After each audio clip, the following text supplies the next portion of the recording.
شروع اللہ کا نام لے کر جو بڑا مہربان نہایت رحم والا ہے۔ بادشاہ نے عورتوں سے پوچھا کہ تمہارا کیا قصہ تھا جب تم نے یوسف کو اپنی طرف مائل کرنا چاہا؟ سب بول اٹھی کہ اللہ پاک ہے، ہم نے اس میں کوئی برائی معلوم نہیں کی۔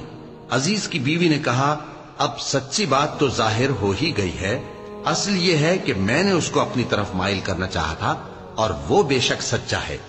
یوسف نے کہا کہ میں نے یہ بات اس لیے پوچھی ہے کہ عزیز کو یقین ہو جائے کہ میں نے اس کی پیٹھ پیچھے اس کی امانت میں خیانت نہیں کی، اور اللہ خیانت کرنے والوں کی چال کو چلنے نہیں دیتا۔ اور میں اپنے آپ کو پاک صاف نہیں کہتا، کیونکہ نفس امارہ انسان کو برائی ہی سکھاتا رہتا ہے، مگر یہ کہ میرا پروردگار رحم فرمائے۔ بے شک میرا پروردگار بخشنے والا ہے، مہربان ہے۔ اور بادشاہ نے حکم دیا کہ اسے میرے پاس لاؤ، میں اسے اپنا مصاحب خاص بناؤں گا۔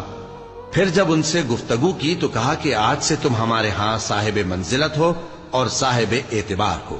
یوسف نے کہا، مجھے زرعی پیداوار پر مقرر کر دیجئے، کیونکہ میں حفاظت بھی کر سکتا ہوں اور اس کام سے واقف بھی ہوں۔ اس طرح ہم نے یوسف کو ملک مصر میں جگہ دی اور وہ اس ملک میں جہاں چاہتے تھے رہتے تھے۔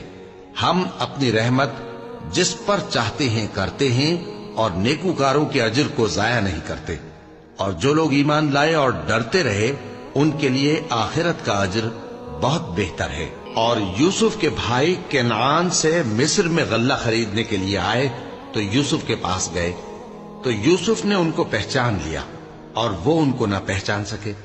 اور جب یوسف نے ان کے لیے ان کا سامان تیار کر دیا تو کہا کہ پھر آنا تو جو باپ کی طرف سے تمہارا ایک اور بھائی ہے اسے بھی میرے پاس لیتے آنا۔ کیا تم نہیں دیکھتے کہ میں ناب بھی پوری پوری دیتا ہوں اور مہمانداری بھی خوب کرتا ہوں؟ اب اگر تم اسے میرے پاس نہ لاؤ گے تو نہ تمہیں میرے ہاں سے غلہ ملے گا اور نہ تم میرے پاس ہی آ سکو گے۔